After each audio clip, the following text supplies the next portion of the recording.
પણ હાઈટ ત્યાં સુધીની છે આપણી કે નાનદાસને એમ કીધું કે તમે મને 12 રૂપિયા આપતા હો તો 8 રૂપિયા આપજો, પણ આવવાનો ટાઈમ અને જવાનો ટાઈમ મારો રહેશે, ઓછા પૈસા આપજો, પણ મારો ટાઈમ મારો રહેશે.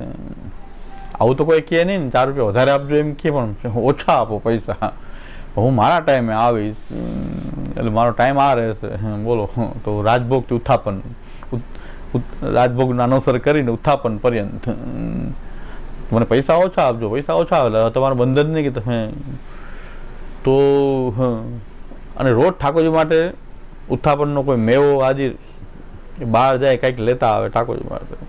ઠાકોરજી અંદરથી એકલા જ હતા, ઠાકોરજી 2 જણા રહેતા હતા, પરિવાર તો હતો ને. મુરારીદાસ ઠાકોરજી અંદરથી દરવાજો બંધ કરીને ખેલતા રહેતા, દરવાજો અંદરથી ઠાકોરજી બંધ કરતા અને ખેલતા રહેતા ઠાકોરજી અંદર. અને મુરારીદાસ જે છે આવે ત્યારે ખખડાવે ત્યારે ઠાકોરજી પૂછે કે શું લાવ્યો મારી માટે, તો આજે આ મેવો મેળ્યો છે, આજે આ મેવો મેળ્યો છે એમ કે ત્યારે ઠાકોરજી દરવાજો ખોલે રોજ.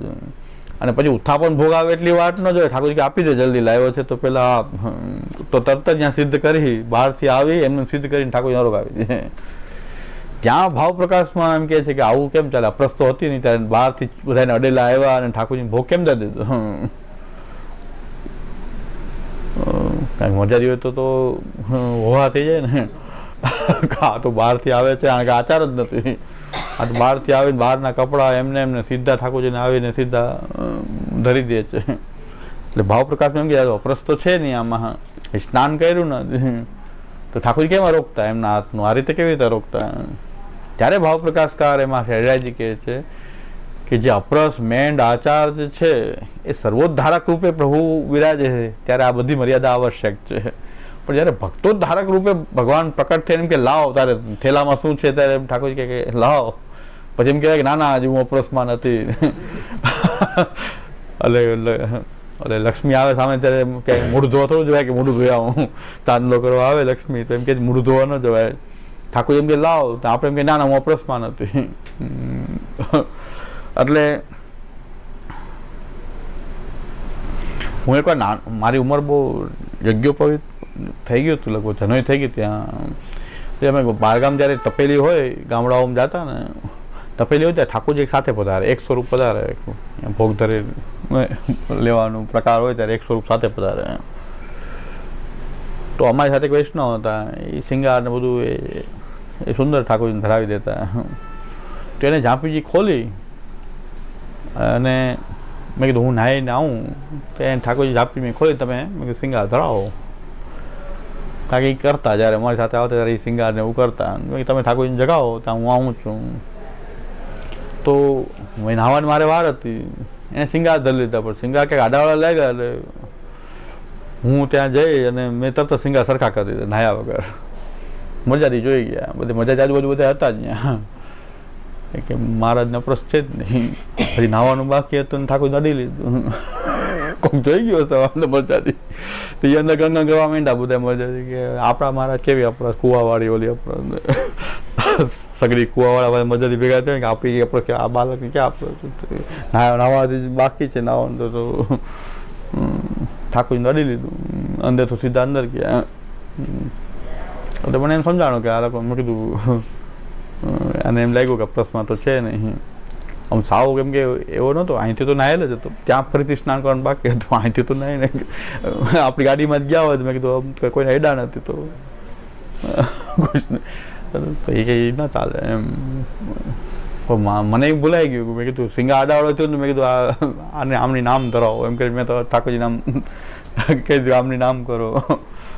એ કોઈકને ધ્યાનમાં આવી ગયો. કોઈક આમ તો ટેરો હતો તો મેં કીધું કોઈક વોચ રાખતા હશે કે શું કરે ટેરાની અંદર શું કરે એવું. મને પછી ઓલા ભાઈએ કીધું મને કે ઓલા બધા તો એમ કહેતા કે અપરસ બરાબર નથી ને બા અપરસમાં ક્યાં છે. મેં કીધું આમ તો હું અપરસમાં જતો નાહેલ હતો, પણ આ લોકો હતા ને એટલે પાછું હું નાહવા ગયો, નકર હું હાથ જ નહીં. મારે આ બધા હતા એટલે હું બીજી વાર નાહ્યો, બાકી ગાડીમાં હું તો ચલાવું છું. મેં કીધું પણ આ લોકોના પ્રશ્ન મનમાં દુઃખ થશે એટલે બહુ ભૂલ થઈ ગઈ. મેં કીધું હું તો ગાડીમાં અપરસમાં જાઉં તો ચલાવું છું કે પછી તો બહાર કોઈને આઈડિયા ન હોય આપણી ગાડીમાં ગયા હોય તો કંઈક નાહવાની જરૂર નથી એવું. પણ મેં કીધું આ લોકોને અપરસ કડક છે ને એટલે જ હું નાહવાનો હતો, એટલે જ નાહવાનું મેં કીધું કે તો એમ લાગે કે નહીં આ આપણા મારા જેવા જ છે એમ. અને કુવાવાળા એકદમ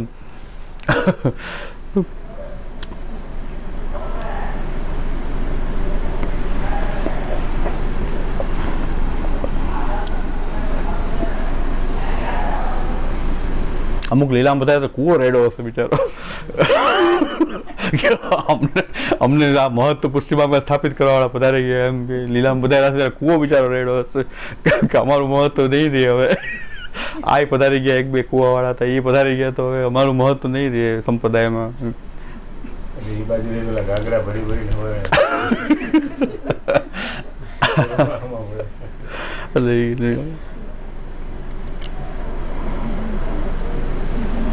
એક માજી તો ગિરિરાજ સોસાયટીમાં ત્યાં ભરવા આવતા, ગિરિરાજ સોસાયટીમાંથી જલ ભરવા આવતા. મજા હતી. કેટલું તમારે જલ જોઈએ? મેં કીધું તમે પડશો તો કોણ કરશે? મને ચિંતા હતા. અહીંયા આવતા પાછા ને આખી રિક્ષા ગાગરાની ભેરી હોય, રિક્ષા લઈ આવતા સ્પેશિયલ. એ રિક્ષાની અંદર ગાગરા બધા ભરીને લાવતા. અહીંયા દરરોજ કરવા ક્યાં રોકાય. મેં કીધું આ તમે પડશો આ કરશો ક્યારેક આટલી 80-85 વર્ષની ઉંમરે મેં કીધું તમે આ જો ગાગરા લઈને પડશો તો અમે કોઈ કરતું નથી, તમને કોઈ સહાયતા નથી. અને જો આમાં કંઈ પડશો આ કરશો કંઈક આગળ લઈને તો પછી કોણ કરશે? આમાં કોણ ઠાકોરજીની સેવા કેમ? ભાઈ કે આપણું તો માને નહીં. શું થાય કે અમને આજ્ઞા એટલે આજ્ઞા. એ સોસાયટીનું જલ ન ચાલે એટલે ન ચાલે. કે સોસાયટીનું આવે પાછું કૂવાનું, સોસાયટીના બોરનું જલ આવે પણ એ ન ચાલે.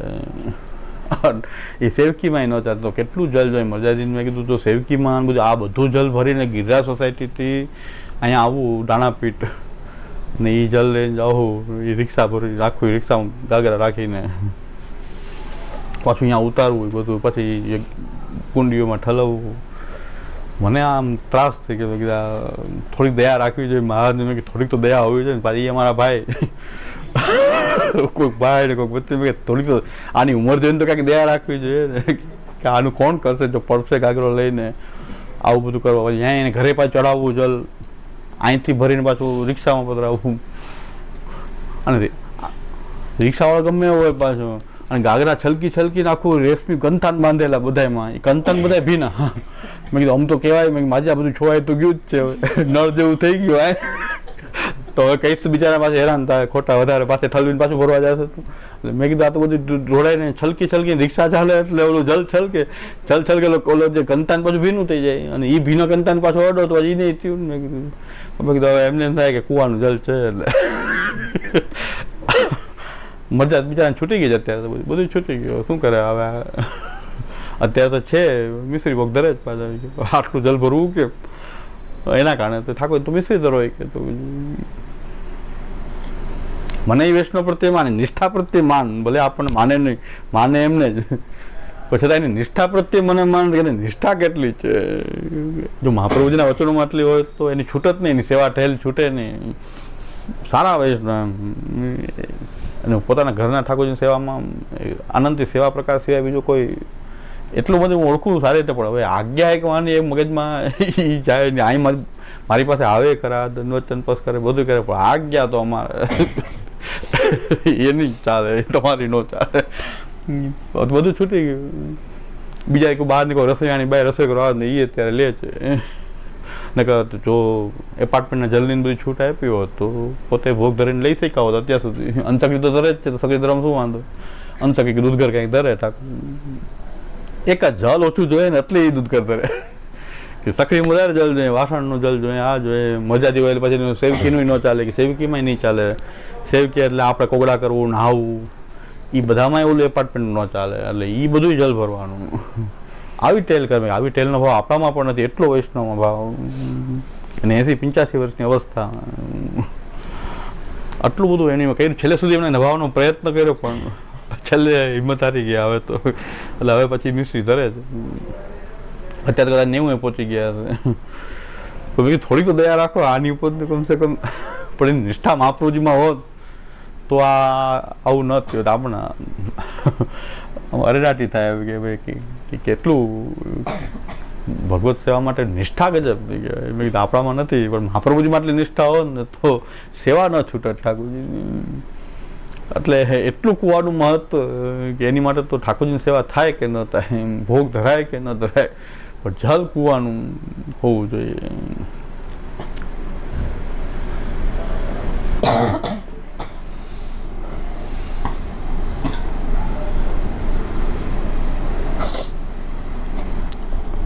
તપથી ઠાકોરજીને આપણે જ્યારે દુષ્કાળ પડ્યો ને ત્યારે તો ગામડામાં મજાજીને કૂવાનું જલ ચડાવે. એક મજાજી બહુ સરસ કે કૂવાનું જ જલ કે કૂવાનું નળની લાઈન, સરકારી નળની લાઈન હતી એને કૂવાની અંદર આપી દીધી લાઈન, પોતે સીંચી સીંચીને ભરે. એ બધા કે બધા જલ ખૂટ્યું કે તમારે કેમ ખૂટતું ને કે એ ઠાકોરજી કપા નળની લાઈન અંદર આપી દીધી, કૂવો ભરાઈ જાય, સીંચી લે જલ. બીજું શું કરવું? સારું કહેવાય, એ સારું. હું ભગવત સેવા માટે કાપટ્ટે કરવું સારું. અને જો એમ કે નળનું વાપરું તો મજાથી બધા નાચ બાર મૂકી દઈએ, મહારાજે વાંધો લઈ લે, વિસરી કરો, ઠાકોરજી પાછા પધરાવી જાઓ. એણે લાઈન અંદર દાવા દીધી કૂવાની અંદર, અને એ રહસ્ય કોઈને ખબર ન પડી. ઘણા વખત ચાલ્યું આવું કે દુષ્કાળનો ટાઈમ હતો, જલ ક્યાંય નહીં, તો સરકારી નળ આવતા હતા તો બધા મજા એમ કહેતા કે તમારા જલ સારું કે આ અમારે કે ઠાકોરજીની કૃપા, તો બીજા ભરી જતા કૂવાવાળા બધા નળના જલથી હલાયું. મેં કીધું ભગવત સેવા નભતી હોય તો એ સારું, ભગવત સેવા નભાવીને ગમે એમ કાપટ્ટે કરીને નભાવી તો એ સારું. કાપટ્યાત પણ ગુસાઈજી કહે છે કે ભાઈ ધર્મ માટે કપટ કરવું પડે, કોઈ ધર્મ રાખવા માટે, ધર્મ જ છે એ, ધર્મ રાખવા માટે કોઈ કપટ કર્યું તો એ ધર્મ જ છે.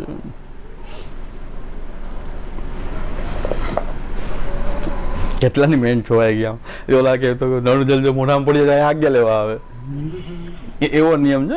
કોગળા થઈ જાય જો નળના જલથી કોગા ભૂલતી તો આજ્ઞા લેવા આવવું પડે અહીંયા. પછી એમ કે 2 વ્રત કરી નાખવાનું, 3 વાર ગમે એમ આજ્ઞા. વ્રતનો કોઈ નિયમ નહીં, 1 નહીં 2 3 2-3 વ્રત કરી નાખ, જા 2 વ્રત કર. ખાલી ઓલા કે ભૂલથી કોગળો આમ કરાઈ ગયો, ગેંડી બહાર ને છોકરાને બધા અહીંયા કરાઈ ગયું, 2 વ્રત કરી નાખો. વ્રતનો કોઈ નિયમ નહીં કે 2 કહી દે 3 કહી દે. પોતે બાબા તમાકુના 2 બાજુ ભેરા હોય, બાબા તમાકુ ખાય, એમાં કેવું ચલાવે? મેં કીધું એમાં એમ પલાળવાની હોય, પલાળેલી હોય તમાકુ, એમાં સુગંધી ચલાવેલી જે આવે ને બાબા જાવ એ પાછું ભરાવી હોય. 2 વ્રત કરી નાખો લાન કહી દે. એવું નાટક હાલે છે.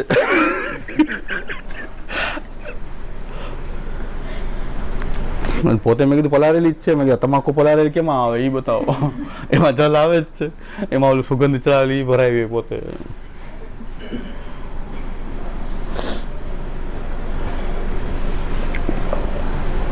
અહીં પ્રસ્તાવમાં આવ્યા હતા ભોજન નહીં, પાનના ગલ્લા ભરાવી પ્રસ્તાવમાં, જનોઈ પ્રસ્તાવમાં આવ્યા ભોજન નહીં કરે કાંઈ ન કરે તો કાંઈ શું કરે, ગેસમાં નહીં નામ નહીં જવા દે.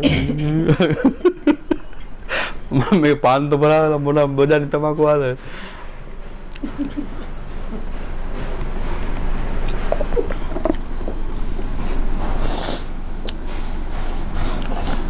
તપસી ઠાકોરજીને આચાર્ય શું કહ્યું,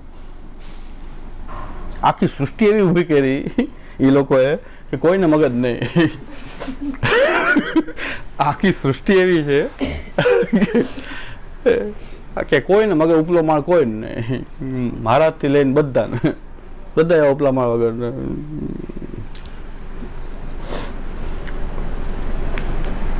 કાંઈ આમાં આ બધા નિધિ સ્વરૂપ પાછું ઘરે ગમે એટલી સેવા કરે, આટલી સેવા ઘરે કરે છતાં પાછા શું કહે કે તમારે નિધિ તો નથી, દૂધઘર કરવા પાછા અહીંયા આવો. એના ઠાકોરજી દૂધઘર 50 લીટરનું, 100 લીટરનું, 500 લીટરનું દૂધઘર એ ઘરે જલ્દી જલ્દી કરીને પાછા તમે અહીંયા આવીને દૂધઘર તમારે કરવાનું. પાછું આ નિધિ સ્વરૂપના રોગાવા મળે. એક વૈષ્ણવ તો એટલા અહોભાવથી કહેતા હતા કે અમારા જેવા જીવનું કે ઠાકોરજીની બાજુમાં જઈને દૂધઘરની ટોકરી ધરવા મળી અન્નકૂટમાં. મેં કીધું ઘરે તમે શું કરો છો? તો સવારથી સાંજ સુધી હા બાજુમાંથી જગાડો છો, તો અડવા તો ન દીધા ને તમને. મેં કીધું તમને અહીંયા પર સજાવટમાં ભદ્રાવા દીધા, તમે ખુશ થઈ ગયા એટલા બધા, કેટલી કૃપા. પણ મેં કીધું કે આ કૃપા તમે આખો દિવસ એટલી કૃપા કરી રહ્યા ઘરે કે તમે જગાવો, તમે જ પોઢાવો, તમે જ ભોગ ધરો, એમાં કૃપા નહીં. અને એક દિવસ તમને અન્નકૂટમાં એક દૂધઘર તમને અહીંયા અંદર ધરવા મળે, એની માટે તમે 10 દિવસથી તમે પોતાના ઠાકોરજીની સેવા છોડીને 10 દિવસ ત્યાં 500 લીટર દૂધઘર તમે ત્યાં ચલાવો છો બધા, અને એમાં તમને એક દૂધનો તમને સાજવા મળ્યો, તમે અહોભાવ થઈ ગયો એકદમ. આ બધું જ જે અંધશ્રદ્ધા જ છે એનો છેદ ઉતાળો વચનામૃત આ છે. એટલે આ વચનામૃત એમ કહે કે જે ત્યાં ઠાકોરજી બિરાજે કે આ ઠાકોરજી બે જો નક્કી થઈ જાય ને એક જ સ્વરૂપ છે, તો કોઈ એટલું દૂધઘર હલાવવા ન જાય. એ દૂધઘર હલાવવા શું કામ જાય કે આપણા ઘરે નિધિ તો નથી ને, વहाँ નિધિ સ્વરૂપ છે શ્રી મહાપ્રભુજીના, ગુસાઈજીના, ગોપીનાથજીના. એ નિધિ સ્વરૂપને કારણે એ લોકો અહીંયા 10 દિવસ ત્યાં 500 લીટર દૂધઘર ચલાવવું, એ બધી મહેનત શું કામ કરે છે? નિધિ સ્વરૂપ છે. તમને એમ ઠસાવી દીધું છે કે તમારી ઘરે નિધિ નથી, આ તો નિધિ છે ને. તમને એક દૂનો અહીંયા ધરવા મળે તો અહો ભાગ્ય તમારા. હરિરાયજી આપણા શિક્ષા સાગર છે, હરિરાયજી મહાપ્રભુજી આજ્ઞા કરે છે કે તબ શ્રી ઠાકોરજીને શ્રી આચાર્યજી શું કહ્યો, એટલે ભક્તોદ્ધારક રૂપ જે છે એને કોઈ અપરસની આવશ્યકતા નથી. એ આપણી સામે પ્રગટ થઈને ગમે એ રીતે બિરાજી છે, આપણી સાથે અનુભવ કરાવે ત્યારે કે અપરસની કાંઈ જરૂર નથી. આપણી સાથે ખેલવા વધારે ઠાકોરજી, તો કંઈ એમાં અપરસની જરૂર નથી. પછી એ ભક્તોદ્ધારક છે. પણ જ્યારે પાછા આપણે સેવા પાછા મુરારીદાસ અપરસ કરી, સ્નાન કરી, મેવો સિદ્ધ કરીને ઉત્થાપન ભોગ ધરતા, ત્યારે ઠાકોરજી પાછા સર્વોદ્ધારક ત્યાં બિરાજે. ત્યારે પછી સ્નાન કરીને ઉત્થાપન ભોગ સાજીને પછી એ ભોગ ધરતા. પણ એક વખત તો ઠાકોરજી પહેલાં આરોગી જ લેતા.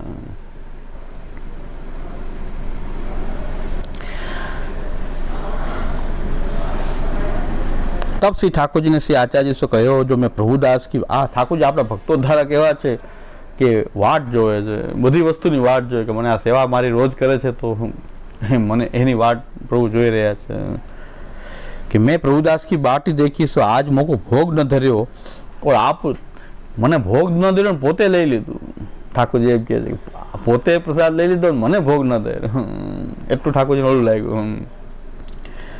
अब भाव प्रकाश या में यह जता है जो श्री ठाकुर जी यद्यपि एक हैं, श्री ठाकुर जी यद्यपि एक है नंदराज कुमार. અહીં શ્રીનાથજી લખ્યો ને તો ઘોટાળો થઈ જાય કે શ્રીનાથજી મુખ્ય, આ બધા ગહન. હરિરાયજી શબ્દ વાપર્યો છે નંદરાજ કુમાર. હવે એમાં તો કોઈની મોનોપોલી નથી. નંદરાજ કુમાર જે છે એ ઠાકોરજી એક જ છે. પુષ્ટિ માર્ગમાં તો પુષ્ટિ માર્ગમાં કોઈ પણ મહાપ્રભુજીની કાનીથી સેવા કરે યા ઠાકોરજી તો એક જ છે, નંદરાજ કુમાર.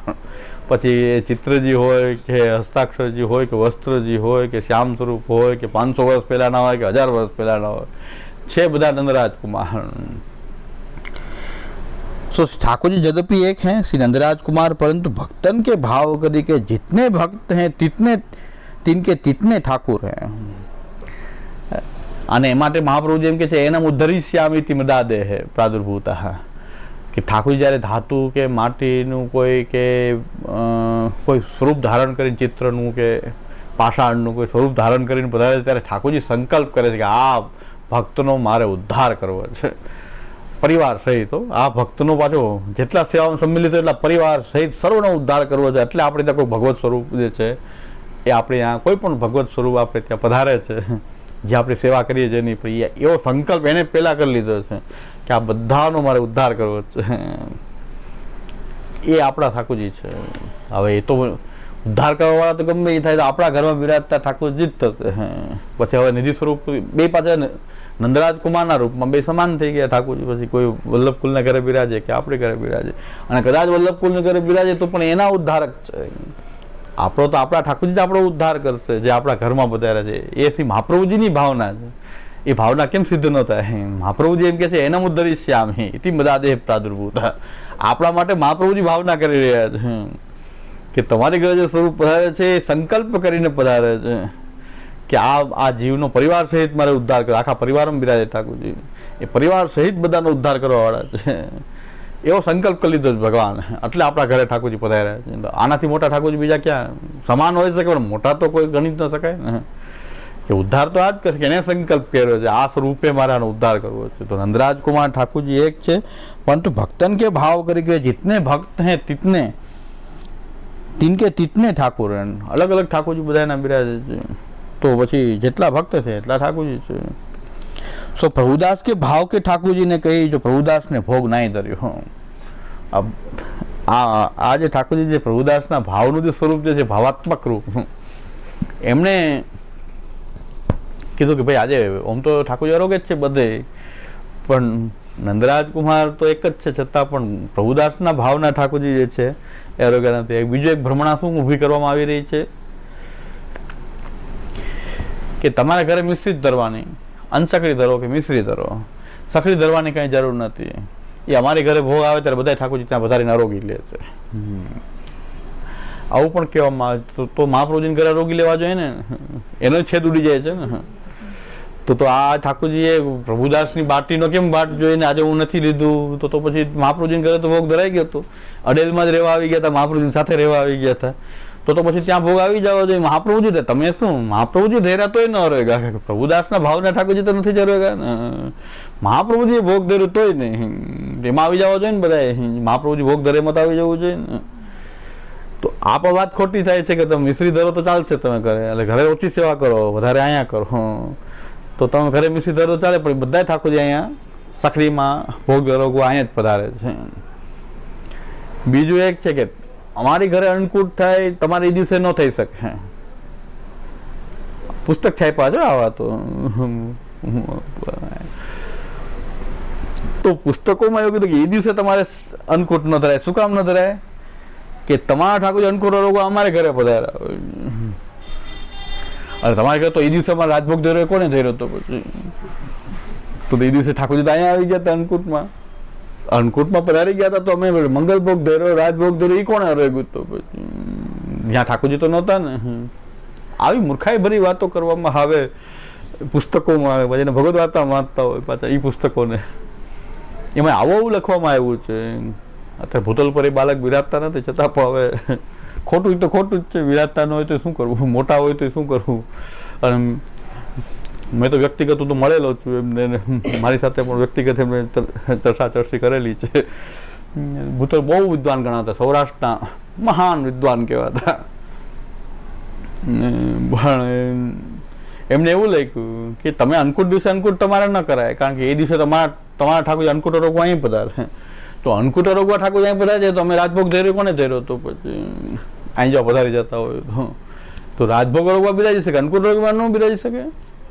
અને એક જ ઠાકોરજી તો અમે એ દિવસે અન્નકૂટ કેમ ન કરી શકીએ? આવી બધી મૂર્ખાઈ ભરી વાતો બહુ ચાલી, જ્યાં સુધી આ વચનામૃત મળ્યો ત્યારે હૃદયમાં જે છે શીતળતાનો અનુભવ થાય કે ભાઈ ક્યાંક પ્રમાણ તો મોટામાં મોટું હરિરાયજી કહે છે કે ભક્તના ભાવાત્મક પ્રભુ તો ભક્તની માટે જ બિરાજી રહ્યા છે, એ ક્યાંય પધારતા નથી. મહાપ્રભુજી ભોગ ધરે તોય કે નહીં, પ્રભુદાસે તો નથી જ ધર્યો ને. મહાપ્રભુજી ધર્યો તોય પ્રભુદાસની વાટ તો જોશે. આપણા ભાવનું પણ સ્વરૂપ છે કે જે આપણી જ વાટ જોશે, આપણે ધરો તો હરોગે. એટલે હજી આ બાળક જે છે એને 252-84 બરાબર વાંચ્યું નથી, એને એવું લખી દીધું ને કે ઠાકોરજી અહીંયા પધારે છે. પણ મહાપ્રભુ ગુસાઈજીના સેવકની વાર્તા વાંચો, મેહા ઘીમર. મેહા ઘીમર ગુસાઈજી અન્નકૂટ કરવા માટે ગિરિરાજજી પધારતા હતા ત્યારે મેહા ઘીમરને કીધું તું સાથે ચાલ શ્રીનાથજીના અન્નકૂટમાં. તો મેહા ઘીમરને કીધું કે ભાઈ, મેહા ઘીમરે કીધું આવું તો કરો શ્રીનાથજીના અન્નકૂટ, પણ અન્નકૂટ ઉત્સવ છે ને મારા ઠાકોરજી, તો ગુસાઈજી કે ભેગા પધરાવો. તો મેહા ઘીમર જે છે પોતાના ઠાકોરજીને પધરાવીને જાય છે. તો ગુસાઈજી એને વ્યવસ્થા કરી દીધી કે તારા ઠાકોરજીને અહીં પધરાવો, અલગ વ્યવસ્થા કે તમે તમારી સેવા કરી શકો એવું એને રહેવાની વ્યવસ્થા કરી દીધી. લગભગ ખીરકમાં એ વ્યવસ્થા કરી દીધી ગુસાઈજી કે અહીં તમે તમારા ઠાકોરજી પધરાવીને સેવા કરો. અને અન્નકૂટના દિવસે એમણે અન્નકૂટ કર્યો પોતાના ઠાકોરજીનો. શ્રીનાથજીના અન્નકૂટ જે ગુસાઈજીની સાથે ગયા હતા, છતાં પોતાના ઠાકોરજીનો અન્નકૂટ એ જ દિવસે શ્રીનાથજીનું 7 સ્વરૂપ અન્નકૂટો રહેગા ને અહીં મેહા ઘીમરના ઠાકોરજી પણ અન્નકૂટો રહેગા. તો કહે કે એ દિવસે ન થાય, એમ કે તમારે ન થાય તો ક્યાં પધારે. ગુસાઈજી એમ કીધું હોત ને કે તમારે અલગ કરવાની જરૂર નથી, તો ઠાકોરજી આરોગ્ય પધારી જશે ત્યાં. આ તમારે તો આજ કરાય જ નહીં. ગુસાઈજી એમ આજ્ઞા કરી હોત ને જો ન કરાતું હોત તો. પણ એમણે તો અન્નકૂટ પોતે શ્રીનાથજીનો અન્નકૂટ ગુસાઈજી રોગાયો, પોતે પોતાના ઠાકોરજી અલગ કરીને ત્યાં જ રોગાયો. તો 252 બરાબર વાંચી નહીં હોય ને મહાન વિદ્વાન, નામ પડે તો આગળ નામને આગળ પાછા પ્રભુ લાગે, એ એક મોટું દૂષણ છે. પ્રભુ લગાડી દેવું, પ્રભુ લગાવવું એ તો મહાન દૂષણ છે. અહીં દાસનું કામ છે. મહાપ્રભુ કહે છે કૃષ્ણદાસ હસ્ય વલ્લભ હશે, ને આપણે પ્રભુ પાછળ પ્રભુ લગાડી દે. એટલે આ કે સહેજાઈજી આજ્ઞા કરે છે કે આપણા ભાવના, આપણા ઠાકોરજી તો આપણા ભાવાત્મક પ્રભુ છે. એ કોઈ શિલાની મૂર્તિ નથી કે કોઈ ચિત્ર નથી કે કોઈ ધાતુનું સ્વરૂપ નથી, આપણા ભાવાત્મક. હજી ત્રીજી વાત કરું આ સ્વરૂપ વિશે કે આ પુષ્ટિ માર્ગનું હૃદય છે. કૃષ્ણ સેવા સદા કર્યા એ આપણું હૃદય છે. એના વગર તો પુષ્ટિ માર્ગમાં બધું નકામું છે. ભગવત સેવાના આપણા ભગવત સ્વરૂપ સિવાય તો પછી બધું નકામું થઈ જાય. પુષ્ટિ માર્ગી જીવન જ આપણું નકામું થઈ જાય. એટલે ત્રીજો હજી એક વાત આમાં સેવ્ય સ્વરૂપ વિશે પાછી જે ભ્રમણામાં છે બધાને, તો એમાં હજી એક એવી વાતો ઊભી કરવામાં આવે છે કે આપણા જે ભગવત સ્વરૂપ જે છે, ભાવાત્મક રૂપ છે, એ પાછું એક જ હોઈ શકે, બે ન હોય ઠાકોરજી, 10 ન હોય. અરે ભાઈ, મેં કીધું ગમે એટલા સ્વરૂપ હોય, ગમે એ અનેક રૂપ ધારણ કરીને લીલા કરી શકે. આપણે ઘરે 5 સ્વરૂપ બિરાતા તો 5 બે એક જ છે. લીલા અલગ અલગ રૂપ ધારણ આપણને દર્શન આપી રહ્યા છે. એક જ ઠાકોર જોવા છે પાછી, એ એક મત ચાલે કે નહીં, એક જ ઠાકોર જોવા છે. મેં એક વૈષ્ણવને એ કીધું મારે બહુ અનુકૂળતા નથી, એટલે હું જે ઠાકોરજી ધરીથી લઈશ, બહુ સેવાની બહુ વિશેષ મોટી અનુકૂળતા નથી, એટલે મેં અમારા ઠાકોરજીના પ્રસાદી વસ્ત્રજી પધરાવી દીધા. આખી જોડ જેટલા ભગવત સ્વરૂપ બિરાજે છે બધાના વસ્ત્ર આખી એક જોડ મેં એને પધરાવી દીધી કે આને ભોગ ધરીને લેજો તમે. બહુ વિશેષ કાંઈ ન થાય તો વસ્ત્રજીને સેવા કરો. તો અમારા ઠાકોરજીના પ્રસાદી વસ્ત્ર મેં પધરાવી દીધા. ત્યાં કૂવા વાળા મહારાજ પધાર્યા, ગામમાં પધાર્યા, ગામડામાંથી ઘરે પધરાયા. તો મહારાજ કે આ શું છે? કે મારા ઠાકોરજી છે. તેમણે આમ દર્શન કર્યા. કોણે પધરાવી દીધા? એટલે મારું નામ દીધું કે એમને પધરાવી દીધા અને ભોગ ધરવાની આજ્ઞા કરી. બાવાને જઈને કહેજો કે દાદાભાઈએ આજ્ઞા કરી છે કે આ આખી જોડ સેવામાં ન બિરાજી શકે, એક જ વસ્ત્ર બિરાજી શકે. તો બોલો મને મને કે બાવાને જઈને કહેજો કે દાદાભાઈ આજ્ઞા કરી છે. મને તો ખબર હોય દાદાભાઈ એમ કેટલું તત્વ છે, કેટલું તો મને ખબર હોય. મારા કરતા બહુ મોટા દાદાભાઈ થાય. પછી મને ઓલા વૈષ્ણવે કીધું, મને કે બાવા એમ કીધું કે એક જ વસ્ત્ર ચાલે, આ 5-7 વસ્ત્ર ભેગા ન ચાલે. મેં કીધું એક વસ્ત્રમાં ભગવત રૂપ થશે ને 5માં એ કેમ ન ચાલે? મેં કીધું તારે ચિંતા કરવાની, તું તારે સેવા કર. મેં કીધું અમારા દાદાભાઈ, મેં કીધું એ બાલક જ છે. મેં કીધું બહુ મોટા થયેલા બાલક છે, પણ બાલક કહેવાય. બહુ ધ્યાન ન દેવાય બધી બાબતો, સેવા કરો તમે તારે. એ હા પાડે છે. હા, મેં બાવાને કહી દીધું. બીજી વાર પૂછે ક્યારેક મળે તો કહી દેવું મેં કહી દીધું. મેં કીધું બાલક કહેવાય, મોટા થઈ ગયા પણ ઉંમર વધી ગઈ એટલું જ છે, પણ વિકાસ નથી થયો બુદ્ધિનો. એટલે મેં કીધું એમ જ છે બધું, ચલાવો. મેં કીધું તો 5 વસ્ત્ર ન બિરાજી શકે, એક વસ્ત્ર જ બિરાજે. આ કોઈ વાત છે? આમાં કોઈ ક્યું લોજિક છે સમજાતું નથી. ઓલા ગમે એમ કઈ ભૂલ કાઢી કે અમારો સેવક છે ત્યાંથી કેમ ઠાકોરજી પધરાવી લીધા. એમ મૂર્તું વાત એ પેટમાં મેં કીધું એ દુખે છે કે તું ત્યાંથી કેમ ઠાકોરજી પધરાવ્યા તે. એટલે બોલે કે મારે બીજી કાંઈ અનુકૂળતા નથી, હું રસોઈ કરીને ભોગ ધરીને લઈ શકું. મેં કીધું વસ્તુજી પધરાવી દો, એની સેવા કરો, બીજું કોઈ સ્વરૂપ સેવા ના કરો. તો આ રીતે આપણે ત્યાં પ્રકાર છે, સૂક્ષ્મ પ્રકાર આ છે કે વસ્તુજી બિરાજે ને ભોગ ધરે, ગુંજા માલા ધરીને ભોગ ધરી દે. તો મેં રસ્તો કર્યો કે આખી વસ્તુની જોડ હતી ખેલની, મેં આખી પધરાવી દીધી કે ભોગ ધરે. ઠીક, એક આ ન ચાલે કે આ બિરાજે જ નહીં, સેવામાં એક જ બિરાજે, એક વસ્ત્ર બિરાજે. તો ભગવત સ્વરૂપમાં એવું છે કે 1 ને 5 એવું હોતું નથી. તમારે 4-5 સ્વરૂપ બિરાજતા હોય તો એક જ છે. વિવિધ લીલા ક્રમણે અલગ અલગ રૂપ ધારણ કરી રહ્યું છે ઠાકોરજી. અનેક રૂપ ધારણ કરી. મહાપ્રભુજીની સેવામાં પણ આપણે ગોવર્ધનનાથ પાદ યુગલમમાં જે સ્મરણ કરીએ છીએ એ બધા સ્વરૂપો મહાપ્રભુજીના ઘરમાં બિરાજતા હતા. એક જ સિંહાસન ઉપર બધા સ્વરૂપો બિરાજીને મહાપ્રભુજી સેવા કરતા હતા. તમારી આસક્તિ કોઈ વિશેષ સ્વરૂપમાં થઈ જાય એ વાત અલગ છે, પણ બધા બિરાજે છે એમાં ભગવદ રૂપતા તો સમાન થાય. તમે બધાની સેવા કરી શકો છો. આપણાથી બનવી જોઈએ સેવા. હા, 4-5 સ્વરૂપ કોઈને બિરાજતા તો એક જ જોઈએ તો બાળકીના સ્વરૂપ પધરાવી દેવા. પરંપરાથી આપણે 5-7-10 સ્વરૂપ બિરાજતા હોય તો આપણે શું એક જ રાખવાનું, બાકીના પધરાવી દેવા? એવું નથી. ઠાકોરજી એ એક જ છે, કૃષ્ણ જ નંદરાજ કુમાર. આ જ સ્પષ્ટતા થઈ રહી છે કે આ 5 છે તે 5 નંદરાજ કુમાર જ છે. 5 નંદરાજ કુમાર છે. ગિરિરાજજીની એક શિલા હોય તો પણ એ નંદરાજ કુમાર તરીકે જ સેવા થાય છે આપણે ત્યાં. તો 5 સ્વરૂપ હોય તો એ જ છે ને 10 સ્વરૂપ હોય તો એ છે. આપણે સેવા થવી જોઈએ, એ બહુ મહત્વની છે. અને વિશેષમાં વધારે સ્વરૂપ બિરાજતા તો સેવા શિંગાર એક ના થાય. બાકીના સ્વરૂપને જગાવવા, પોઢાવવા, સ્નાન કરાવવા. અને ભોગ ધરવા સાથે આટલો ક્રમ થાય છે. બધા સ્વરૂપો વધારે બિરાજતા છે, બધાને શિંગાર થઈ એવું જરૂરી નથી. જો ન થઈ શકતું હોય તો એક સ્વરૂપના જેમાં આપણે વિશેષ આસક્તિ હોય એક સ્વરૂપને શિંગાર આદિ કરવા, બાકીનાને સ્નાન કરાવવું અને જગાડવા ને પોડાડવા. ભોગ તો સાથે જ આવે. 10 સ્વરૂપે 10 થાળી નથી કરવાની આપણે. આ તો મહેમાન આવે ને તો આપણે 10 જણાને 10 થાળી કરવી પડે. આપણે ઠાકોરજી એટલા કૃપાળુ છે કે 10 સ્વરૂપ એક જ થાળી મારો કે ઝારીજી એક જ બધા રોગી લે તો પછી શું વાંધો છે? 5-7 સ્વરૂપ બિરાજે તો કે ના એક જ કીધું છે, એક જ બિરાજો છે, ઠાકોરજી એક જ છે. આવું હોતું નથી. કારણ કે જાગાવો પોડાવો એટલું થાય ને સ્નાન કરાવી દે. શિંગાર ન થાય તો કાંઈ નહીં, સ્નાન કરાવવું જરૂરી છે. શિંગાર ન થાય તો ચાલે. ગુંજામાલા બધાને ભેગી ધરાય છે. અને ભોગ તો એ જ ધરવાનો છે કે 10 સ્વરૂપને ધરો કે એક સ્વરૂપને ધરો, ભોગ તો એ જ આવે. ઘણા વૈષ્ણવનું મોડેલ સાંભળ્યું છે કે વૈષ્ણવ ઠાકોરજી પધરાવા રાજી નથી થતા. અમારા આટલા બધા સ્વરૂપનું કે નથી થતું, અમારે તમે નહીં પધરાવી તમારા ઠાકોરજી. કાંઈ કરવાનું નથી આવતું. તે સૈયા ન હોય તો કાંઈ નહીં, જે ઝાંપીજી લાવ્યા જ છે ને, કોઈ વૈષ્ણવના ઝાંપીજી તો આવ્યા જ એમાં પડી જાય. અને તમે જે ભોગ દે એમાં તો રોકવાના છે ઠાકોરજી. સ્નાન ન થાય તો એનો વિકલ્પ છે કે ભીનું અંગવસ્ત્ર કરવું. એ પણ ન થાય તો આરસી સામે રાખીને આરસીનું સ્નાન કરાવવું. હવે શું વાંધો છે? ગમેલા સ્વરૂપની સેવામાં એટલી સરળતા છે. પ્રતિબિંબ સ્નાન પણ થાય છે કે ઠાકોરજી 10 સ્વરૂપ ભેગા થાય ને હવે આપણે ન કરાવી શકીએ સ્નાન તો શું કરીએ? આરસી સામે રાખીએ, બધા સ્વરૂપ એમાં આવી જાય, ઉપરથી જલ કરી દે અને આરસીને પાછું અંગસ્ત કરી દે એટલે બધા સ્વરૂપોને સ્નાન થઈ ગયું. જ્યારે નભતું ન હોય કોઈ સ્નાન કરાવી શકાય તો સારી વાત છે. અંગવસ્ત્ર થાય તો એ પછીનો વિકલ્પ અંગવસ્ત્ર કરવું, ભીનું અંગવસ્ત્ર કરવું. એ પણ ન થાય તો પ્રતિબિંબથી પણ સ્નાન થાય. આખી ગ્વાલ મંડળીનું ગ્રહણ આવે ને ત્યારે પહેલાં તમે આખી ગ્વાલ મંડળીને એક સ્વરૂપને સ્નાન કરાવતા. તો જેટલો ગ્રહણમાં ટાઈમ ન જાય ને એટલો સ્નાનમાં ટાઈમ જાય.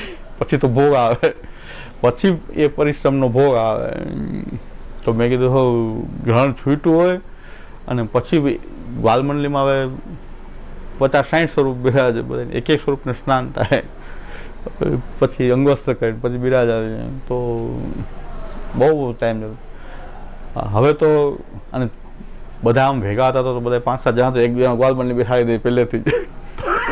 કાંઈ બધાની સેવા કરતા ઓલા ગ્વાલ મંડળી કરાવી લે તો 1-2 જણા તો ત્યાં જ બેસી જાય. પણ હવે એકલાને બધું થાય ને બધા બિરાજે ઠાકોરજી તો આરસી ઉપરથી પ્રતિબિંબ સ્નાન. બધા રસ્તા તો છે ને. આપણા પૂર્વજોએ બધું વિચારીને કર્યું છે કે ભાઈ કોઈ એવું હોય તો શું કરવું, ક્યારેક એવી પરિસ્થિતિ ઉત્પન્ન થાય તો શું કરવું. તો આરસી સામે રાખી અને આરસી ઉપર સ્નાન કરાવી દે, બધાને સ્નાન થઈ જાય. તો પ્રભુ એવા ભાવાત્મક પ્રભુ છે. હવે આની સેવાથી આપણે શું કામ દૂર ભાગીએ છીએ? આવા ભાવાત્મક બધું એડજસ્ટમેન્ટ કરી લીધું, ઠાકોરજી બધું એડજસ્ટમેન્ટ કરી લીધું આપણા ઘરમાં આવીને. આપણે કેમ સેવાથી દૂર ભાગી એ સમજાતું નથી. બધું એડજસ્ટમેન્ટ થઈ ગયું. હવે આવા ગુરુ પ્રાપ્ત થાય કે જેમણે બધા રસ્તા બતાવ્યા, એ મોટી મહત્તા છે. નહીં તો એમ કે નહીં આમ ચાલે જ નહીં, કરવું જ પડશે. તો સાંજ સુધી કરાવ્યા કરીને સ્નાન પછી શું થાય? ચાલે જ નહીં તો શું થાય? અહીં જુનાગઢમાં એક વૈષ્ણવ હતા, મરજાદી હતા. એની પાસે પરંપરાથી ઘણા બધા ઠાકોર બિરાજતા, ઘણા બધા સ્વરૂપો હતા. અને જ્યારે જુનાગઢની અંદર એ વખતે પણ એમના ઠાકોરજી કોઈ પધરાવતું નહીં. બાધક કે કંઈ આવે તો એના ઠાકોરજી બધા ના પાડે. એ મજેવડી એના ઠાકોરજી બધા હતા, મજેવડી જતા ઠાકોરજી બધા હતા. અહીં જુનાગઢમાં એટલા મજાદી હતા, કોઈ એના ઠાકોરજી ન પધરાવે, એટલા બધા ઠાકોરજી. અને એને કોઈ ઠાકોરજી છોડવાનું મન નતા. તો મજેવડી જે મરજાદી હતા એને તો કોઈને ના જ નહીં, ગમે એટલા ઠાકોર બધા એમના ઠાકોર ત્યાં બિરાજતા હોય. એક દિવસ ત્યાં ગયો, મજેવડી ગયો ત્યારે એટલા બધા ઠાકોર એક સાથે બિરાજતા. મેં કીધું આ શું એટલા બધા ઠાકોરજી બિરાજે? તો એ કે આ મરજાદી છે, એમનું રમણીકભાઈ નામ હતું.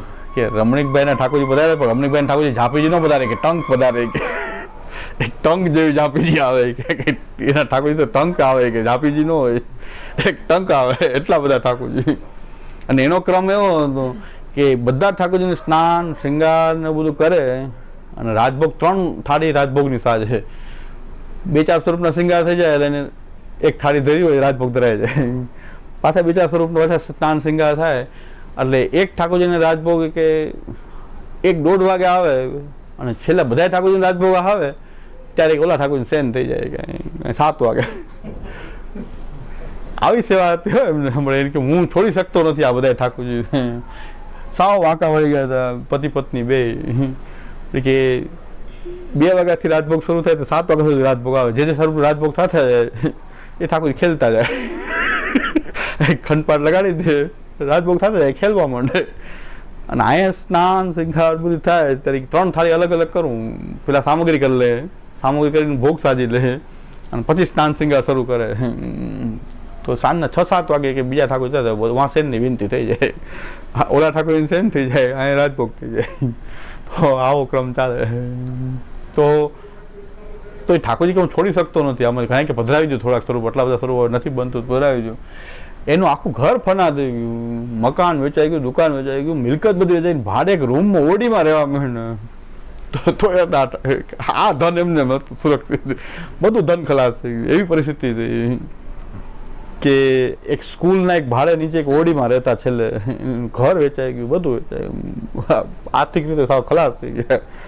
બટ આ વૈભવ એવડો બધો હતો ઠાકોરજીનો કે ઠાકોરજી સ્વરૂપ એટલા બધા બિરાજતા અને બધાની સેવા કરવાનો આગ્રહ એમનો.